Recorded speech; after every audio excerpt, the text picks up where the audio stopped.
take an honest and hard look at the state of the world right now, it is very clear that something is off. We are one of the most technologically advanced and connected societies in human history, yet we are deeply disconnected from ourselves, from each other, and from the planet itself. The truth is, we are living through an intense mental and emotional health epidemic where anxiety, depression, divorce, addiction, and suicide are at an all-time high. We can point the fingers and blame social media, the polarized political climate, the economy, or the exhausting pace of modern life. And sure, they may all be contributing factors, but at the root, there is something much deeper. For the majority of our existence, we have lived in community and tribe. We didn't just survive together, we shared the daily tasks of raising children, of processing grief, of celebrating life. But over the last few centuries, we have been systematically divided and separated. We've been placed into silos, sold the illusion of hyper-independence, and convinced that we have to carry the weight of an entire village on our shoulders. Hence why we see all of the problems that we experience today. When we are separated, we are actually more easily controlled. But when we are together, we hold an immense, unshakable power. And so as the world continues to shift and change at an accelerated rate, now is the time that we must come together, forming grassroots movements and communities to reclaim our true nature and create a more beautiful, conscious, connected world. In this video today, I'm going to share the profound lessons that I learned living in a traditional village in Tanzania, Africa as a Peace Corps volunteer, a place where the medicine of community is still very much active and alive. From there, I'm going to share my vision for a new kind of healing village and conscious community and how we can begin bringing this ancient wisdom back into our modern lives. And of course, if you enjoy this video, be sure to give it a thumbs up, subscribe to the channel, and let's dive in.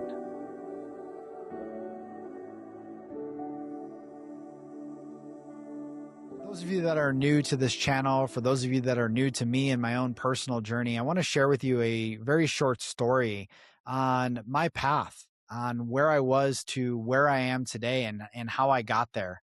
So back in 2012, I had just finished my master's degree in business leadership. I was climbing the corporate ladder. I was doing all of the things that society deems as successful and good. And, you know, on the outside, everything looked great. I had a new car. I had a beautiful apartment. I was partying on the weekends. I was in my mid-20s. Everything was wonderful at the time.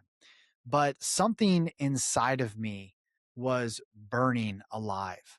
This part of me that felt deeply unfulfilled, unsatisfied, empty even. A part of me that was not really truly living up to my potential and the values that I held very close to my heart. The values of traveling, of adventure, of helping others, of exploration. All of these things were kind of just stagnant, not really alive in any way in my life. And so at that time, you know, there was, yes, the part of me that was having fun, that was experiencing life in my mid-20s, just as all of us should do. But there was that deeper level of me, that soul part of me that was craving something more. And so I prayed for a sign. And many months later, I was driving down the highway and I saw a billboard on the side of the road and it said, "Are you ready to answer the call?" And in the bottom right-hand corner, it said, "Sponsored by the Peace Corps." So I went home and I Googled at the time, what is the Peace Corps? I found out that it was this grassroots American organization that sent volunteers to 80 plus countries around the world to work in the realms of agriculture, business, teaching English, health, etc. And so this really intrigued me because it started to check off all of the values that I held so close to my heart, but I wasn't fulfilling at that time. So long story short, I ended up applying and going through a rigorous, intense application process where I finally found myself at the end of, after 1 year, where I received a letter that stated, "Dear Christopher, you have been accepted to Peace Corps Tanzania and you have 7 days to decide." And so you can imagine my life at that moment, a year later from going through this application process and now receiving this, saying that if I decide to do this, that in a few months I will be leaving, traveling 8,000 miles away from my home in Buffalo, New York to Tanzania, Africa. And that's exactly what I did. And you can see here some of the memories from this experience, some of the very few, there was many. But my host family, when I got there, where I lived with them for 3 months, none of them spoke any English. I lived in this little, basically hole in the wall. And, life there was completely different than I ever known. Bucket bathing, washing clothes by hand, fetching water a mile away, no electricity, no modern amenities. And so living in this way very much humbles you. It brings you back down to earth. It brings you into this place where you are living very primally. And so having this experience after then leaving this host family, I went to go live by myself in a village about 17 hours away from where I was living there during my training time. And in this village, the next closest Peace Corps volunteer was an hour and a half away. So I was very isolated and very much on my own. And so I had no choice but to learn the ways of the culture, the language, the society. I had to learn the ways of living in this natural and primal way, cooking over a fire every day and being able to survive on my own.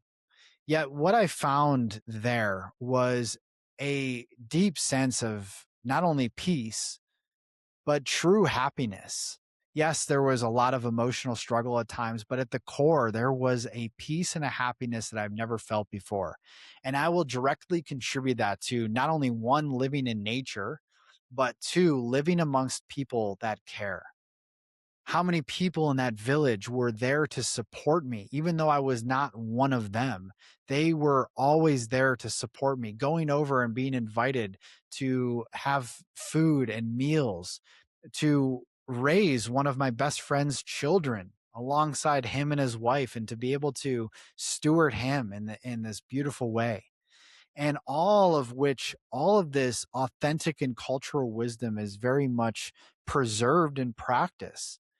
And this experience overall was the building blocks and the foundation for the vision that I now carry today, a vision that has really come to light. And I'll be sharing more of this vision in this presentation, as well as later on at some point when I feel called to bring it to the public. But right now is very much being built, the full blueprint of what this actually looks like.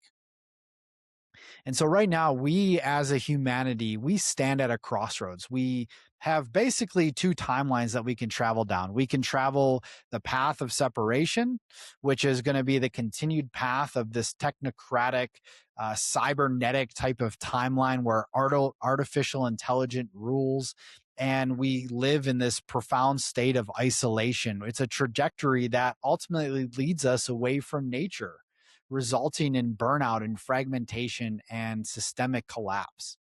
Or we can choose the path of unity, where we are reconnecting with the earth, with nature, with the land, rebuilding networks of these pockets and hubs of communities around the world. This is really the path that I'm traveling and that I know a lot of you that are craving, yet maybe you don't have the answers or the solutions. And so may this whole presentation, this journey I'm taking you through, may this be an offering, a way for you to tap deeper into this vision that we can all make possible. And it takes all of us to build this from the ground up. So, as I mentioned earlier, we are living in pretty much a state of complete disconnection where we think about this. It really has only been since the Industrial Revolution that we have been separated. For all of our history, we have lived together. And yet, this feels so completely foreign, even just a few hundred years later from when we were living before. And over these years, we have been slowly divided. We've been slowly fragmented and fractured. And this is a deep trauma in the human collective. And maybe we can't put words to it, but this is why I'm doing this right now, is because I want to put words to actually what's happening right now and what we are navigating. So, really, what's happening is that we are now experiencing, because of this disconnection, we're experiencing anxiety at a high level. You can probably relate to this. Nearly 1 in 3 adults experience anxiety disorder in their lifetime. That's chronic everyday anxiety and stress. Depression: 21 million adults in the US have experienced a major depressive episode. Divorce: about 40 to 50% of marriages in the US end in divorce. Addiction: 21.7 million people in the US have a substance use disorder. Suicide: in 2023, almost 50,000 people in the US died by suicide. Now, I'm just putting the US here. The numbers are staggering when you look across the world, but at the epicenter in the Western world, it's extremely high. And so this is not good. This is not good. And so we need to find a remedy to all of this. And, as someone that has a child, someone that has raised a child in a silo, although having external support around, I can tell you it's not enough. I can guarantee you that whoever you are, you can probably relate to this level of disconnection on some level. And perhaps you're a parent with children. Perhaps you're trying to raise children in this house alone. And it's not easy. It's not easy to do this in this way. And so we need each other. That saying, "it takes a village," is there for a reason, because it literally takes a village. So really, we have two ways of being in the world. One, we have the silo, which is the hyper independence and isolation, the outsourcing care, child care, elderly care, suffering and grieving in private, and success measured by individual wealth. Versus community, where we are sharing, there's interdependence and mutual support, integrating care into daily communal life, processing grief and trauma collectively, success measured by collective well being. Now, when I speak to community, I'm not speaking to some hippie new age vision. I'm speaking to grounded grassroots movement where we are all carrying our own weight, where we are all taking responsibility for ourselves, but we are deciding to come together, because to create together, to heal together, to grow, to expand, to transform in all of these ways, it's better together. This is the way of the future if we want to experience that true level of unity. Now, at the core of community is these many different things. Now, this is the sort of the framework and blueprint that I'm working off of. And so I want to just share a little bit about what I perceive to be important, right? So having a temple, the spiritual heart of the community for healing, for transformation, having a school. I really believe in Steiner-based nature education, where kids are learning in experiential ways from the land, from the earth. And this is in each of the kids are have a mentor or someone that can guide them and steward their passions and their gifts that reside within them, honoring their individualism.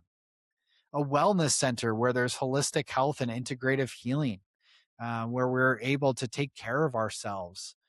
Homes, beautiful constructed homes, sustainable, eco-friendly homes that are designed for both our own individuality, but also connection, where we live around each other, that you're just down the path from someone that you know and that you care about.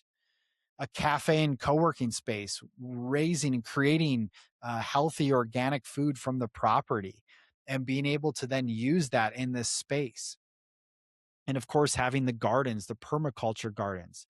And even beyond that, a creative art and music studio, an amphitheater, a sports area, all of these things that are important to our everyday life. And so the core of community is not just long-term livable community, but it's also a healing sanctuary, a retreat center where people can come and feel the essence of the earth and ground into this beautiful experience.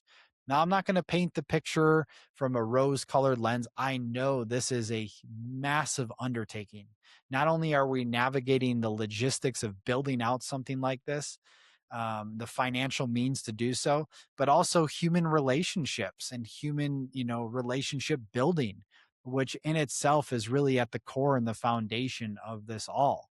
But I do believe this is possible. There are some people right now that are already doing this, but it definitely takes a level of spiritual, emotional maturity to be able to create something that's grounded and rooted enough in integrity and honor of the planet and honor of each other.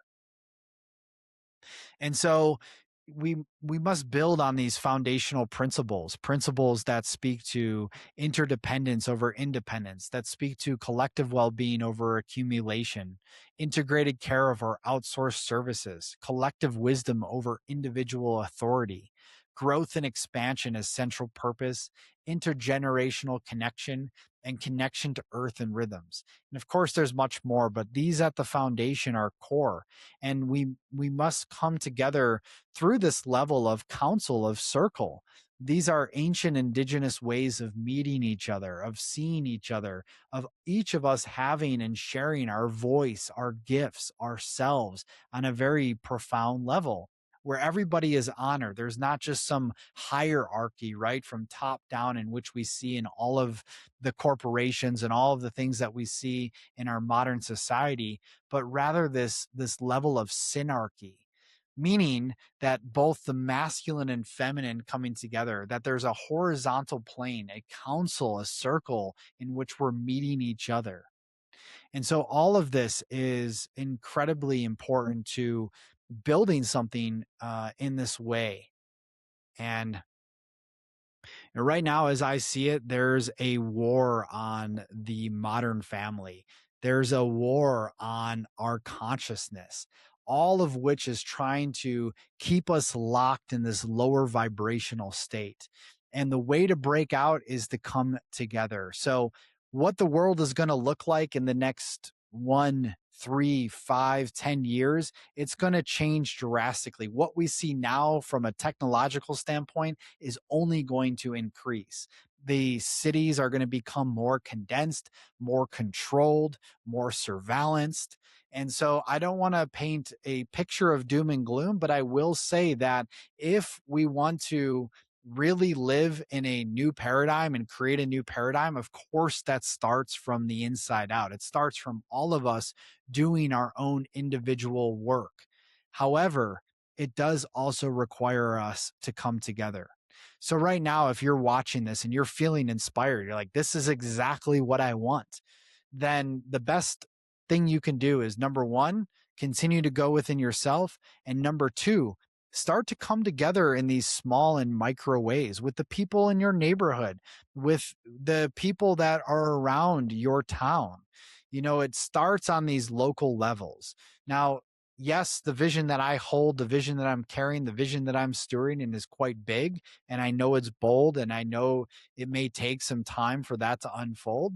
However, these things are possible. And mark my words, in the next 10, 20, 30, 40 years, you are going to see the world completely shift. And again, those two timelines are very real. The pathway of separation, the pathway of unity, the pathway of fear, the pathway of love. We get to choose every single day. What are we choosing from the inside out? Are we choosing separation? Or are we choosing unity? Are we choosing fear? Or are we choosing love? Based on your choice, you will align with the people. You become an energetic and vibrational match for the people, the opportunities to find you and to grow deeper into that timeline. So, with that being said, I would love to hear your comments. Anything that you feel called to share about your vision, about my vision, about what I shared with you, anything that's resonant, drop it in the comments below this video. And be sure, if you want to join a community now, I have an incredible online community of people from around the world. It is called the Mastery Collective. And inside that community, we are doing that powerful, profound self mastery work to become the stewards, the guides, the channels of this new world, and to be able to really create the life, the reality that we truly desire, a life of purpose, of passion, of prosperity, of freedom. All of this starts within. And we do it inside of the Mastery Collective. We use incredible tools like the gene keys, breath work, somatic healing. And each month I'm in there multiple times on live calls. I share all of my transformational courses. So this is a great place where we can start. And from there, we continue to build till we finally get into that beautiful in person space. So, with that being said, I've also dropped the link to the Mastery Collective below. You can check that out. And I can't wait to keep building this and can't wait to hear from you. Sending you all the love and positive energy. Peace.